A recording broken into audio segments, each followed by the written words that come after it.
I'm going to keep that cheat sheet because that cheat sheet is really important. I'm going to put it on this sheet too.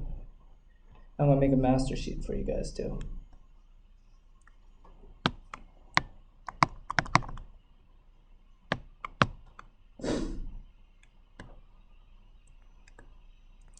You know, I don't really like this. Sam?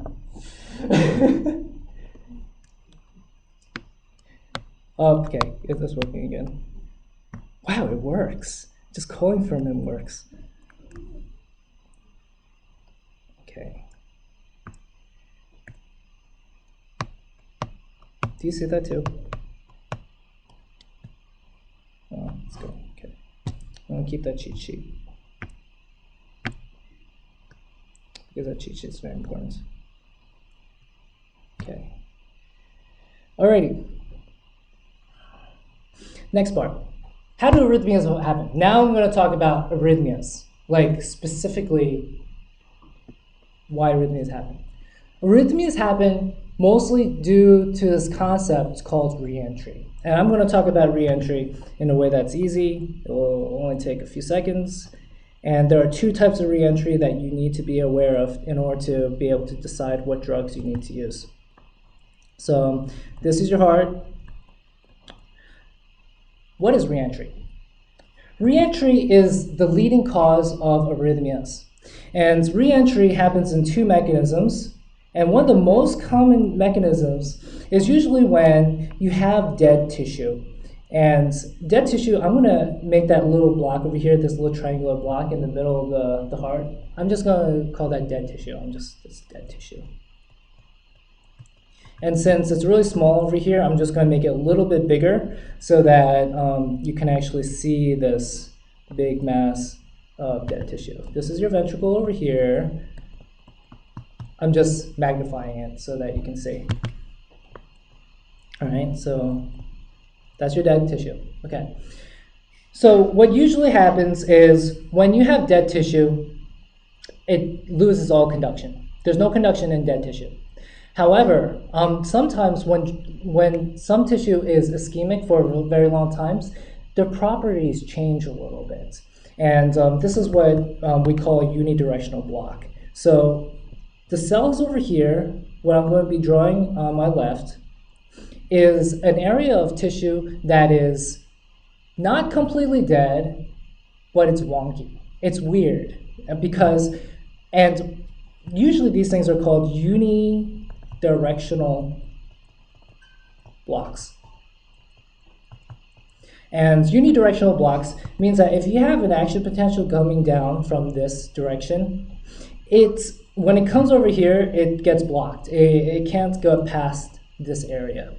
But if it comes down all the way around, it can pass in one direction this way. So before I do that, I'm going to draw a little myocyte over there. And then what I'm going to do is I just want you to get your mind going. First thing, if I took the electrode and I zapped that myocyte, and I said, zap, zap, really fast, how many action potentials am I going to get? Am I going to get one or am I going to get two? One. Why? You have a refractory period, right? So let's take a look at this little graph that we have. I'm going to draw the action potential of this one solitary myocyte.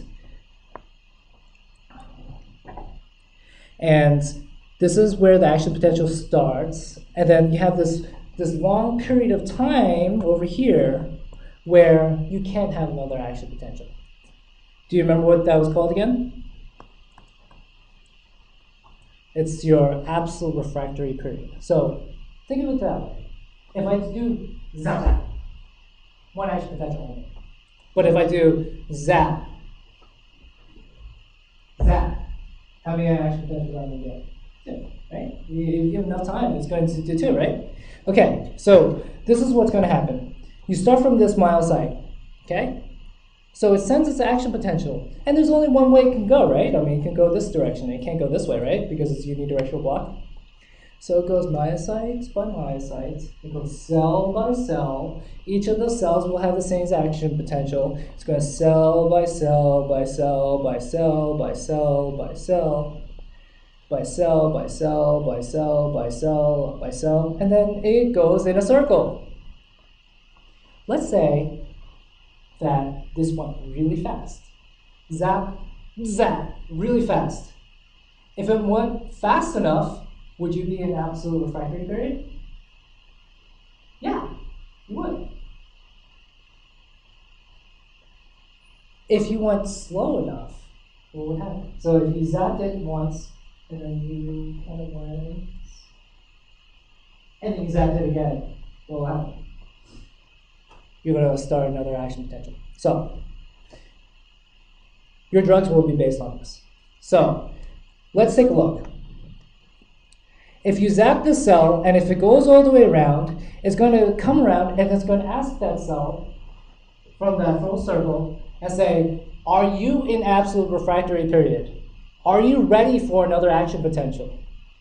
And sometimes they say, yes, I'm ready for action potential. And if that happens, you're going to go round and round and round and round and round in a circle. That's VTAC. You can make VTAC. You can make a lot of arrhythmias from this concept. So the goal of the treatment is to actually make your action potential longer. Why? If you make this action potential this long, so long, if you went with your action potential from the start and it goes all the way around, by the time it makes its full round about all the way around, you're still going to be in absolute refractory period. Does that make sense? Tell me if I lost you, because that's the most important part of this. You need to make absolute refractory period longer so that once you zapped this guy, it will take, so when it comes around, it is still in absolute refractory period. So your goal is to make that longer. Unfortunately, there are no drugs that affect and make only that part longer. So we have to use another method. And then the methods that we're going to use are going to be focusing on this side and this side. And that's what I'm going to be talking about next. So remember the types of drugs that affect only myocytes, because we're talking about myocytes right now. We're not talking about nodal tissue or anything like that. We're talking about the muscles themselves. So what types of drugs are you going to be using for anything that's arrhythmia that's based on a myocyte arrhythmia? Sodium channel blockers, potassium channel blockers. Let's draw them out. So let's see how a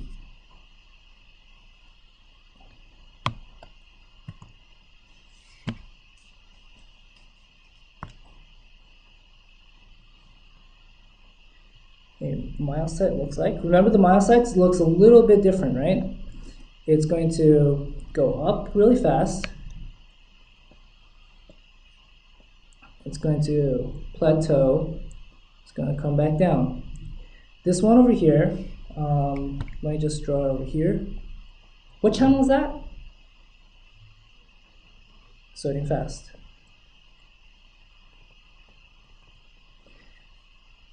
What is this part over here? It's calcium. It's a combination of a calcium and a potassium channel. As I said, there are no drugs that affect this part in terms of lengthening it. There are some that actually shorten it, but not lengthen it. So like any of these arrhythmias that I said, like you have to make the absolute refractory period longer, you can't affect this part of the graph. And then finally, there's going to be this last part over here where it repolarizes. What causes this one? Potassium channel blockers. Remember, this potassium channel blocker is the same exact one as the nodal ones. They overlap. They're the same exact the potassium channel blocker. So That's why in my chart over here, I showed you that the potassium channel blockers can affect both the myocytes and the nodes. Okay, so let's go over these, because in the exam, what they usually do is they'll show you like the action potential of myocyte, and they say like, oh, if I added this drug, how would it look like? And that's why I'm actually going over these. They actually do test on these. So, first part, if we're looking at this part over here, sodium channel blockers, right? Let's try to draw it together again. So sodium channel blockers, it would get there slower. I made it one box in between, but if I was going to make it slower, it would be like 2 blocks like this. All sodium channels all sodium channel blockers do this. So don't get confused with Becker, because a lot of the Becker, there's something wonky about the Becker one. So everything gets extended. So what did you notice about your action potential? Did it get longer or did it get shorter? It got longer. If it got longer, your absolute refractory period got longer. So in the case of sodium channel blockers,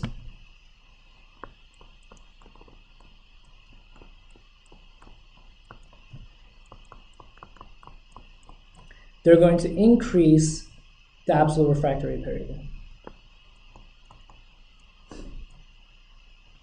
Okay, there's only one more drug. So what's all the drug? Potassium channel blockers. So potassium channel blockers is going to affect this part of the graph. So everything else being the same, the sodium channel goes up this way, the potassium channel is slower to repolarize the cell. How about the absolute refractory period? Do you get longer or shorter? Longer. Okay. So in this case, with the potassium, the absolute refractory period also increased. Okay. So let's talk about arrhythmias. VTAC. What's VTAC caused by? Usually reentry.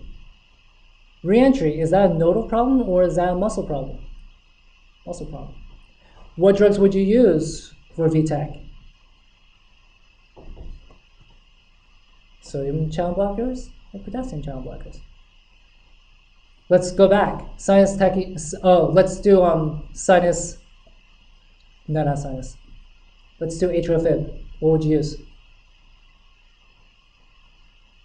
God, help me out here. Nodal things. You're protecting the ventricle. So you see that the concepts are kind of segregated. If you have a problem with your atria, your goal is to prevent it from getting to your ventricles. In the case of arrhythmias, your goal is to prevent reentry. So here's the question. Here's the $1 million question. Can you have reentry in your atria? Yes, you can. So in some atrial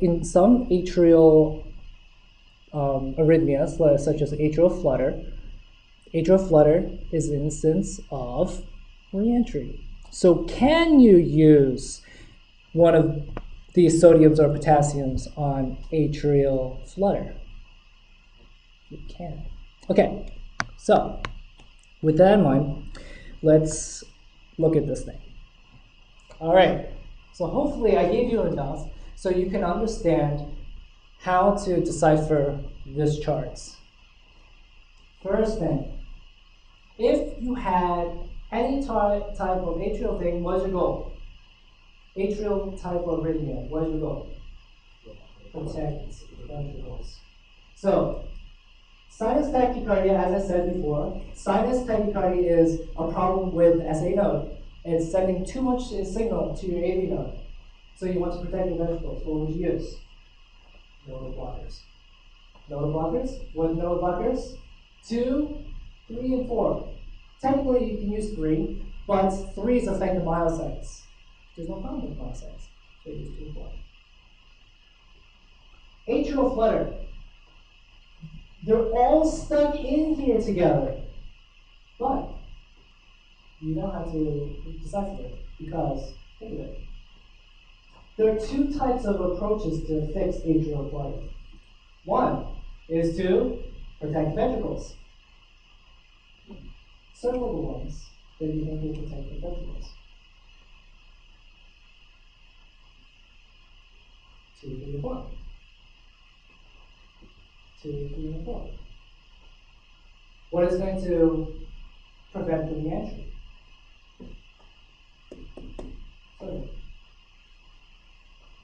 Does that make sense? I want to talk about all this stuff like digoxin and stuff later, and anyone sees.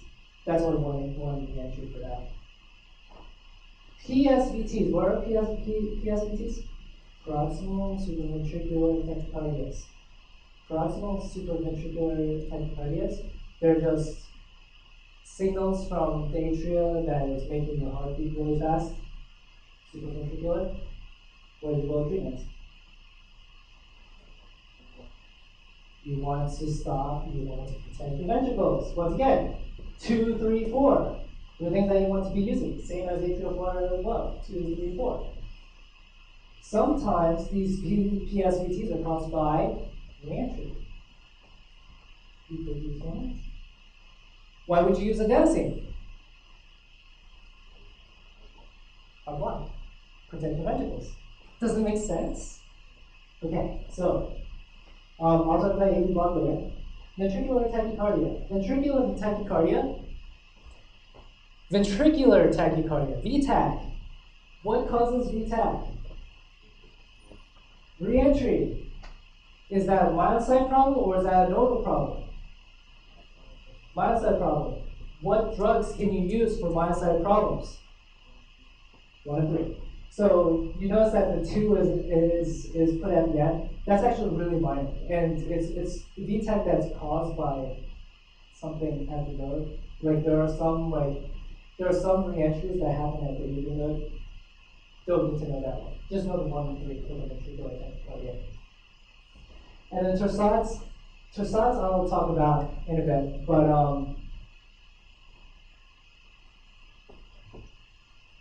2 and 4 are wrong. And I'll explain to you why. But magnesium is right. Okay. Does that chart make sense to you now? Yes? Okay, so let's keep on going. I said there are 2 types of reentry, and that's the first reentry. The second reentry is a lot easier because there's a key word in the reentry. I'm going to just draw it over here. Remember, like, this is the ventricle area. This is like, and remember, I had a block before, but instead of a block, I'm going to draw this area over here. It's just going to be dying tissue. Okay, so this is an arrhythmia that only happens after an MI. So if you ever see a stem where they're like, they have an MI and now they have arrhythmia, this is the arrhythmia that you're trying to look at. So what happens with these arrhythmias? These arrhythmias happen because typically your myocyte action potential looks like this. In the case of dying tissue, the channels are screwed up. And, okay, the real reason is, okay, I'll give you the whole entire spiel. The spiel is, you don't have enough oxygen because you have some sort of like coronary occlusion. If you don't have enough oxygen, Krebs cycle is not working. Krebs cycle is not working, you're not making enough ATP. Not enough ATP, you don't have sodium-potassium pump. You don't have enough sodium-potassium pump, the cell depolarizes. So what happens is, your action potential looks like that in dying tissue. So the cool thing about these, I know that someone said that, oh, I hate those 1B drugs. The 1B drugs are the only ones that will affect that plateau phase. And it only affects dying tissue. Okay, so let me talk to you about the dying tissue first and how this causes reentry. So you have an action potential, it's coming down, and then it's slow. So it hits dying tissue, and it's just like slow, cell by cell by cell. But outside of the cell, outside this area of dying tissue, wham, wham, the action potentials are growing really fast. So what happens is you have this instance where your myocytes are not in sync with each other. So you have ones that are going super fast, and then your dying tissue are going really, really slow and depolarizing. So when it goes down this way, there's a possibility that this one already went, and then it's already ready to be depolarized again. And then while it's still in the middle of this patch of dead tissue, that's like, oh, I made it. And then when they came out, it's like, oh, everything's ready to be excited again. And then they'll go be like, whee, going all over the place. And then that's how you make arrhythmia from tissue that are out of sync from other ones. So in this case, the action potential is too long in this dying tissue. So the hint is, they always say the patient is going through open heart surgery. The keywords, I mean, this is like a buzzword. Open heart surgery. Or it's going to be MI. It's always going to affect ischemic tissue only. These drugs only affect ischemic tissue. So as I said, it's 1Bs. 1Bs are these, what type of channels are these? Sodiums, okay? So let's go over the 1Bs. So your 1Bs, and I need to make this right because in Becker it's not completely correct. So all sodium channel blockers will affect this part of your graph. So no matter what, this one will do this to your sodium part of your graph. However, as I said, that the 1Bs are special. 1Bs, they are sodium channel blockers, but they're really known for their potassium channel modulators. It's not exactly a blocker, it's a modulator. And what it does is that it changes this action potential to something shorter, it's faster. So in the case of this ischemic tissue is wonky, it's very, very slow, and it's not in sync with everything else. There are drugs, specifically the 1Bs, that will speed them back up. And you know what? They only affect ischemic tissue. So 1Bs, you need to know that they're potassium channel modulators, and they are going to decrease action potential duration. Oh, well, okay, let's do, it's decreased action potential duration, and it's going to only affect ischemic tissue.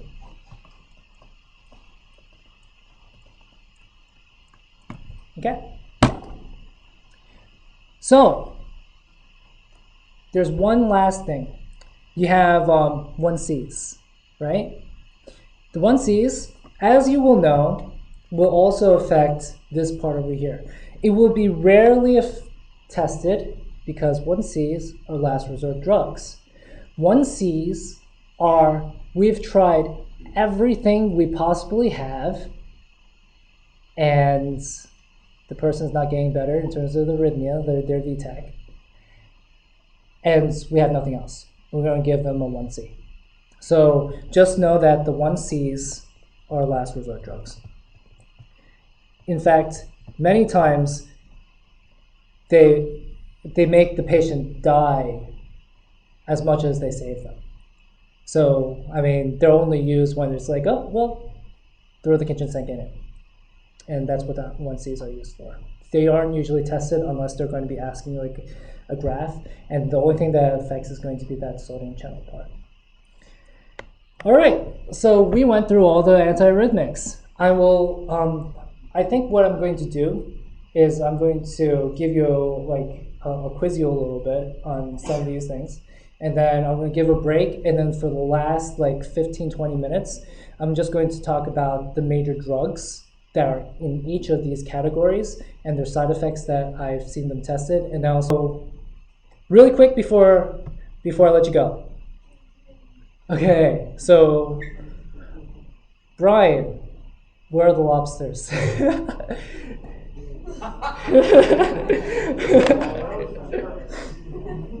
Okay, so let's go over this really quick. I'm going to have the cheat sheet over here just so that you can actually read this. I want to just throw you random arrhythmias, and then I want you to kind of talk me through this. Okay, so a VTAC is a what type of arrhythmia? A reentry arrhythmia. What do you use for reentry arrhythmias? Myocytes. Oh, okay, here's a cool thing. So, torsades. We need to talk about torsades. Because torsades is electrical signals going from a lot of parts of the heart at the same exact time. So they just it's not a re-entry event. It's more of like, there's a myocyte over here that's sending an action potential, there's another myocyte here sending an action potential. They're kind of elongated. I'll explain that if you need it. It's not that important. But they go from one myocyte, another myocyte is starting an action potential. They're going everywhere. Okay? So it's usually caused by drugs.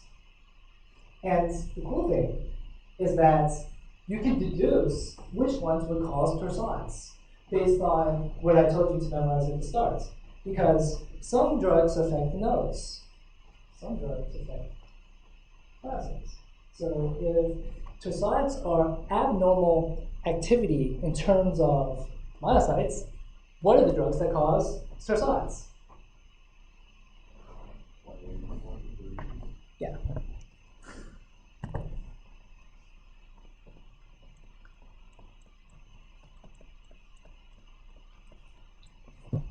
Okay.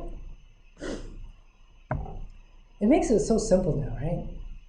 If you have a supraventricular tachycardia, what are your two types? Supraventricular arrhythmia, what are your two types of treatments?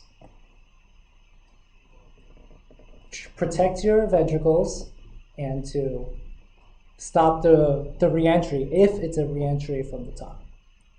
If you have anything in the ventricles, stop the reentry. It's as simple as that. Remember some random drugs like adenosine, because adenosine will cause what? Heart block. It will, yes, when I say adenosine, you say muscarinic. Good. And then finally, know the graphs that I kind of drew. They come up. And then the next part is going to be, I'm going to talk about the different types of drugs and their side effects. Very good. So let's take 10.